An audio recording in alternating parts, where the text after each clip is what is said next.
Welcome to the MS&Me Radio Network. The broadcast shows are for informational and entertainment purposes only. They are not designed to provide listeners with specific personal, medical, or counseling advice. Individuals with a medical issue should always consult their healthcare provider. MS&Me is not responsible for content of individual shows. The views expressed by show hosts or their guests are their own.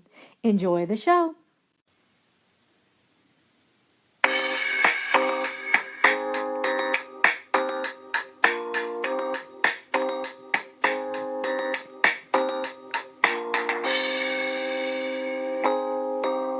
Hi there. Welcome to this. This will be the 55th episode of A Couple Takes on MS. Hi, this is Dan Digman. And hi, it's me, Jennifer Digman. Welcome to our show, and we're really looking forward to this. When this show is debuting, there will be 29 days left in 2018. 29 days in the year. Where did the time go? Where did the time go? And what we're talking about today, and to help you through this with multiple sclerosis, is to finish strong despite MS. Yes, or despite any chronic illness you're living with, or if you're a caregiver to help the person you're taking care of, finish strong. I remember when Dan used to run a few years ago, every time he would go out to run a race, I would always say, finish strong. And that's one of the big things, is when you're running, the last thing you want to hear. And people want to say, oh, you're almost there, you're almost there. And I think it's at that point, the mentality thing is, as a runner, you start to lighten up because you start getting tired and everything. But it's like it's always finish strong. So looking at this year, and I think this is what we have to do. We have an episode earlier in this year just talking about making New Year's resolutions and the importance of the resolutions and everything and why you should do it. One of the things that I do the first of every month, I try to at least make the point of saying, okay, it's March 3rd. The cool thing about March 3rd is what you still have 10 months left in the year to follow through on the resolutions you set for yourself. And it's like, so I could look at this, that here, that you have 29 days left in the year. So it's like you still have 29 days to accomplish that which you wanted to accomplish in 2018. And I remember back in the day, and this was probably several years ago, that people would say that it takes 28 days to make a habit. Now what is that, 4 weeks? And yes, potentially some habits could be formed in 4 weeks. More realistically, I think I read recently that it takes about 66 days to start and effectively have a new habit. But even if it takes 4 weeks, you have 4 weeks. Your new habit could be stretching or exercise or eating better. And so I think that that's something, finish strong. Even if the year hasn't gone exactly the way you wanted it to. I'm over here raising my hand because I'm in the same boat with you. My year hasn't gone exactly the way I wanted it to. But I have 29 days, 4 weeks to finish strong. And that's what I want to focus on. Well, I think that's where it's like when you do something well, and I think that's where, will you accomplish everything in these 29 days? Yeah, probably not, but like you say, you've got the 28 days, it's like, get the momentum started for when the new year, when 2019 enters, that you're not starting from ground zero, and you've got the momentum going. It's like, I don't know, what did you accomplish in 2018? I mean, you look back on that, was it a good year or was it a bad year? And when you say that, you're talking to the capital Y-U. Dan is talking to I'm talking all to of everybody us. out there listening, did you have a good year? I mean, looking back on 2018, this year, would you classify it as a good year or a year that could have been better? Now I'm answering. Now I'm asking you with a little you. Little you, that's That's me. you, Jenny. Yeah. And well, I think when I started the year, I had grandiose goals and I really wanted to do a lot more. And maybe, I guess that's the reality of life, that I wanted to accomplish certain things that I have not been able to accomplish simply because I got busy doing other things or my focus shifted to something else. But the things that I did do, well, maybe not, those weren't my goals for 2018. They were really good things that I'm really proud of. So while I hope this is going out to you, capital Y, you out there, Y. that you may not have done exactly what you set out to do, but look at the accomplishments that you did have, because I think that's one of the great things about goal setting. And it's like Dan always says, it's not how you start, but it's how you finish. And in these next 4 weeks of 2018, finish strong, look back at what you did.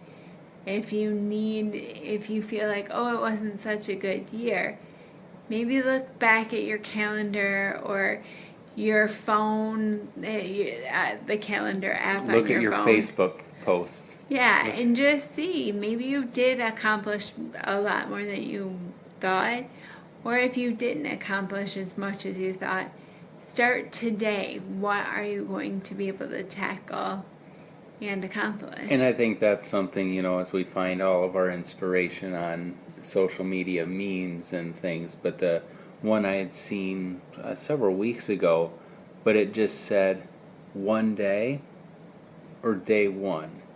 You decide. Ooh, that's deep. And so it is, and that's why, we can talk about, because maybe what we should be doing 29 days left. I mean, obviously, take the time to look back at 2018. Look at what you accomplished. Look at what was good, what was not so good. Make a list, put that down. But maybe more importantly, look at what you want to accomplish in 2019. What do you want to accomplish next year? And start making those notes now, because then you can make today day one. It's like if I want to.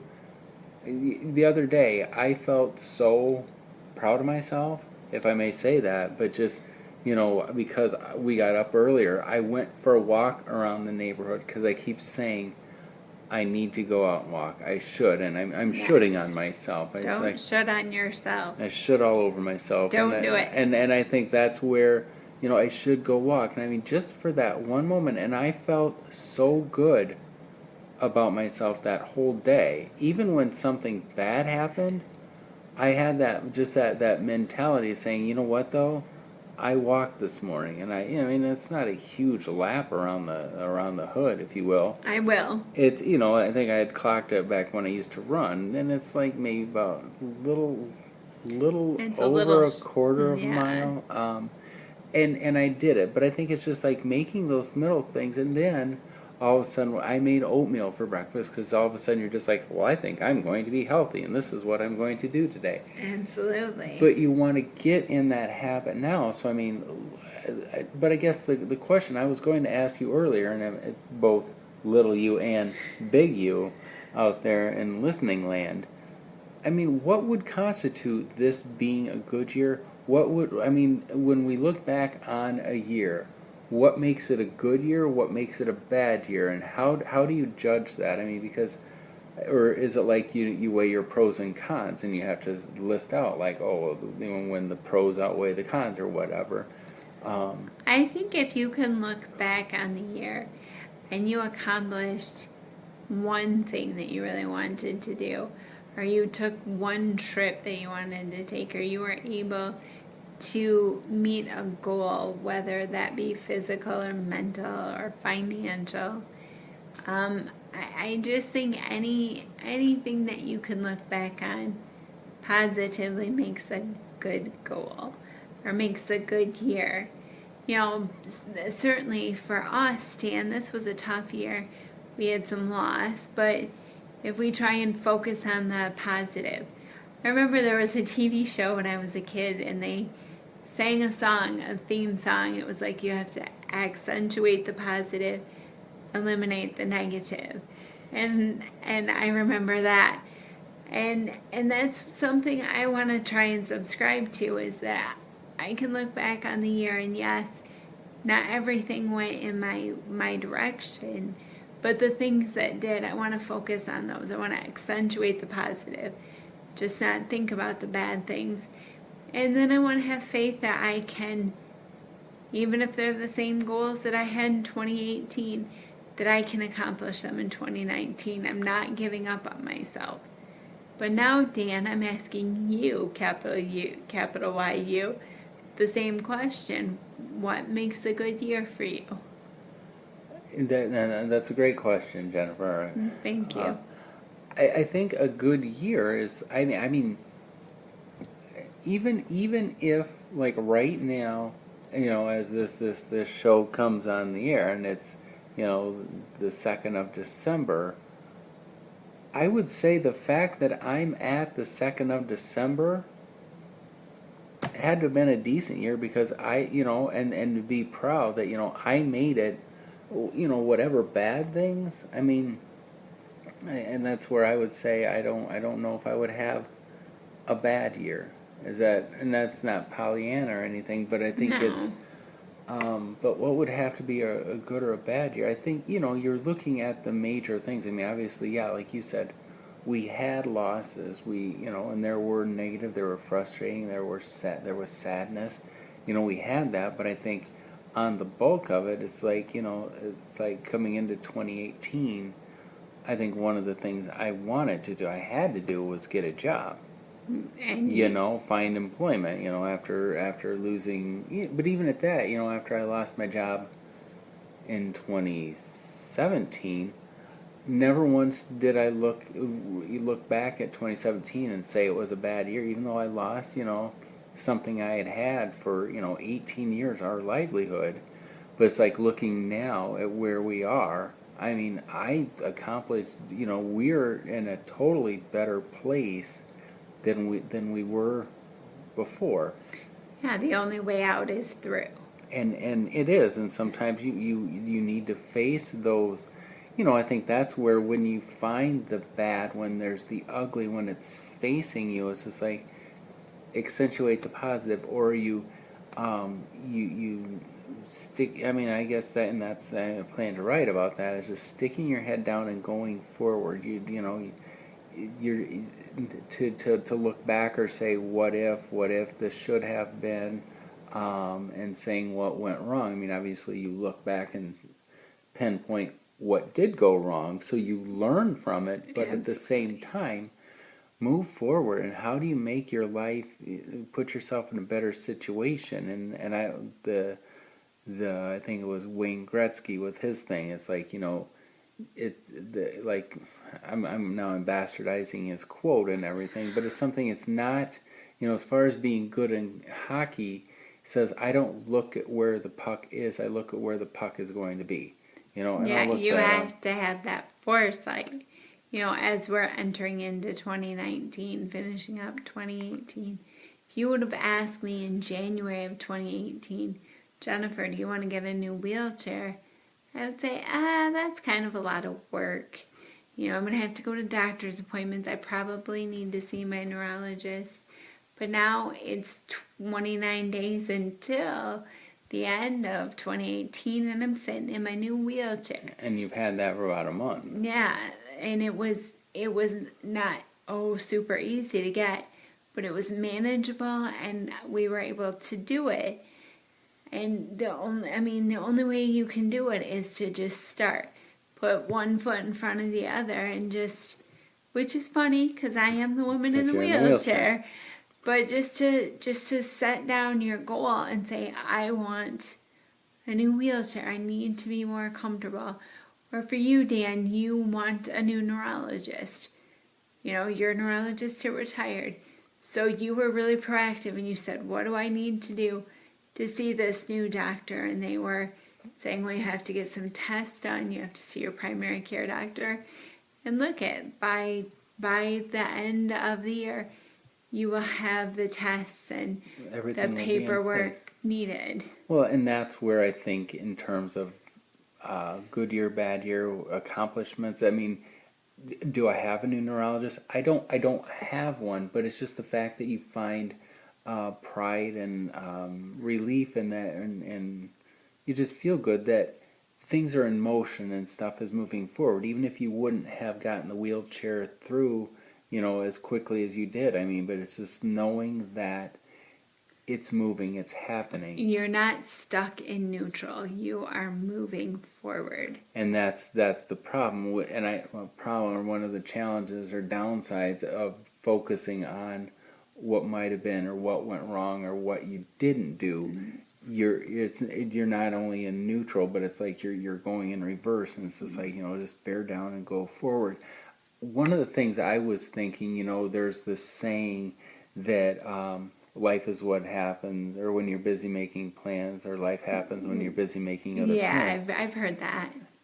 I guess as we're talking, and as we were scripting out this show and writing things down, it just hit me. Why is that a negative thing? We always say, life is what happens when you're busy making plans, because I'm looking at 2018, because that's what we do, come the last week of the year. We sit down and we write out our New Year's resolutions, like, this is what I want to accomplish in the next year. But you think about then all the great things about this year. How many of those great things that you, both little you and the big you listeners, everybody out there listening, but I mean, what happened in 2018 that's good, that wasn't even a part of your plan when the year started, i.e. your wheelchair? I mean, in our plans in 2018, we were thinking, oh, well, we're going to travel because we know we'll go to Iowa for the 4th of July, and we had plans. We knew we were going to New Orleans in May, and that was our travel plans. Never once did we think, oh yeah, by the way, you're going to go to Roanoke, Virginia, and you're going to go to New York City. I mean, never were those things part of our plans, and they happen, and those are like highlights of our year.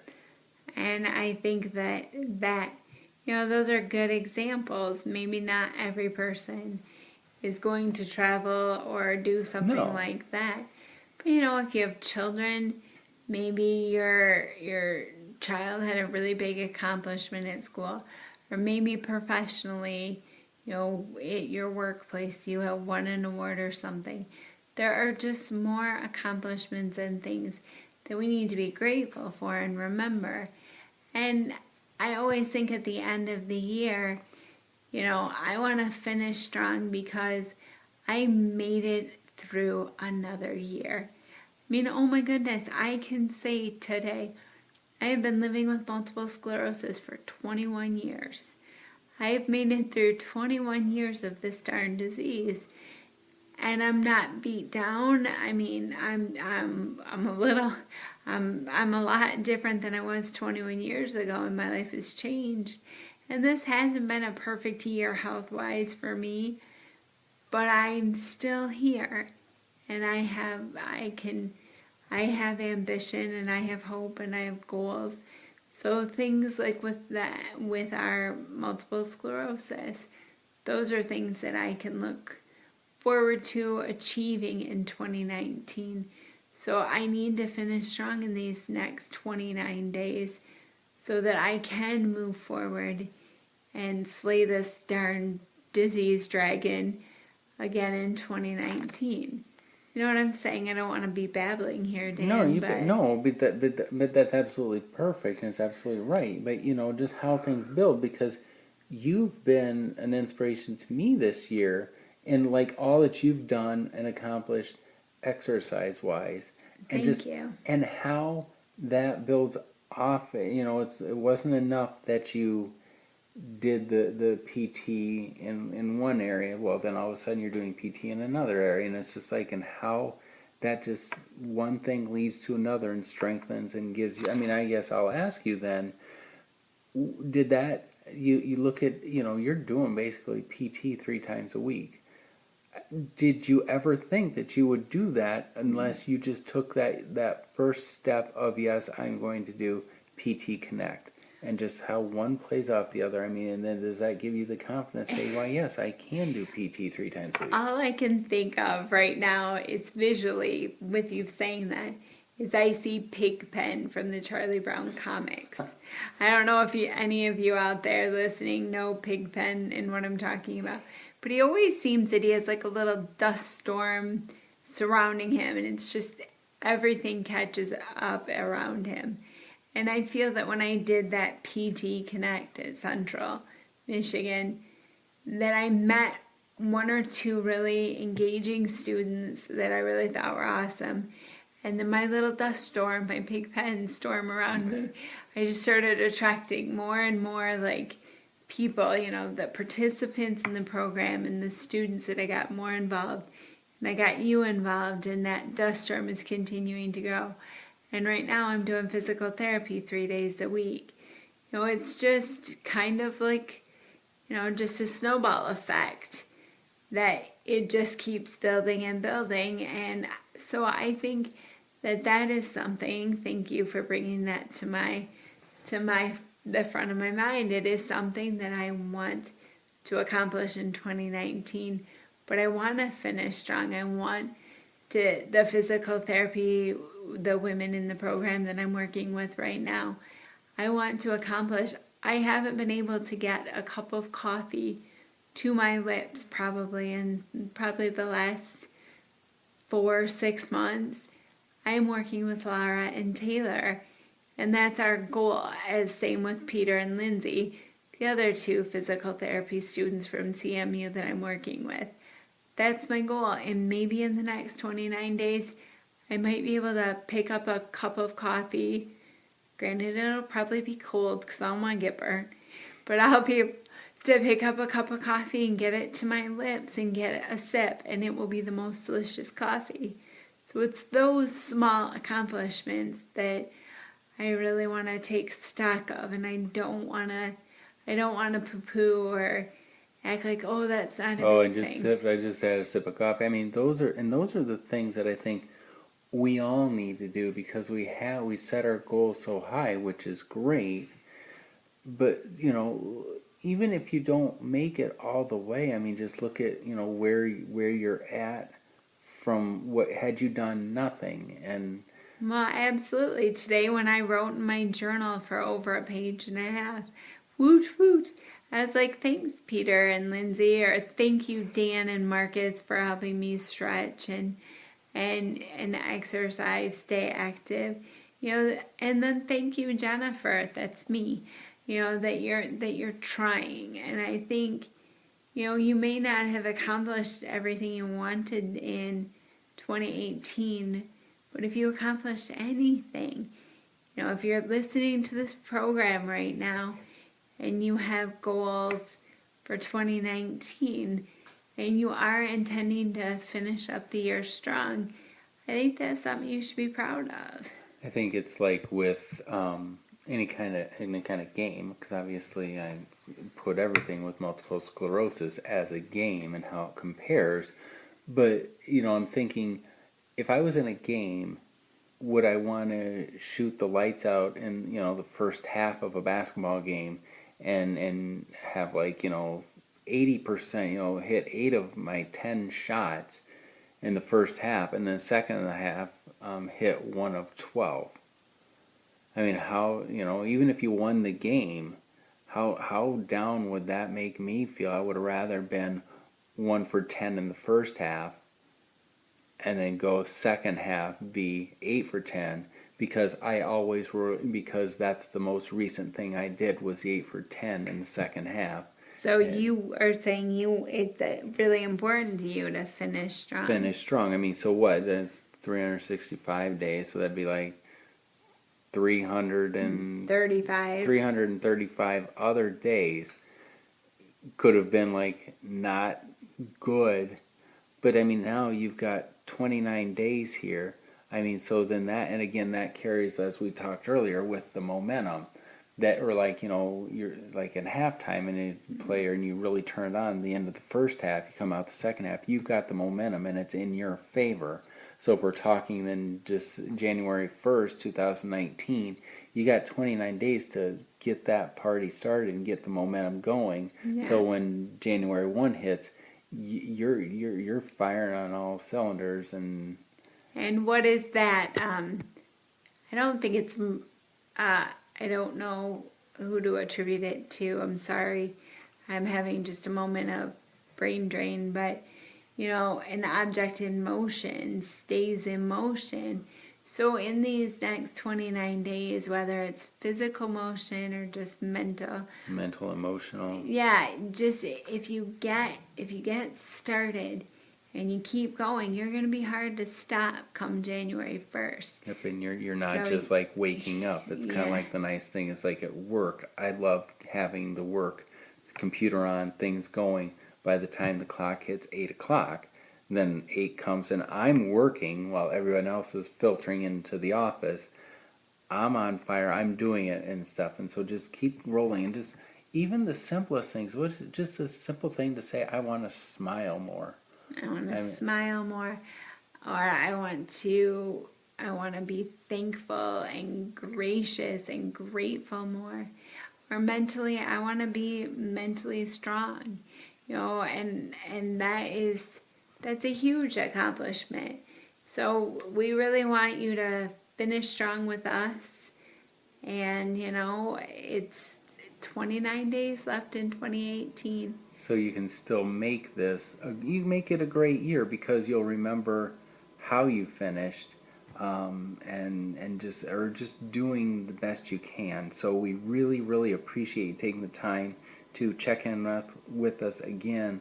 Let us know how you're doing and how you move forward throughout these last 29 days of the year. Check us out on our website, danandjenniferdigman.com. Or on Twitter at DanJenDig.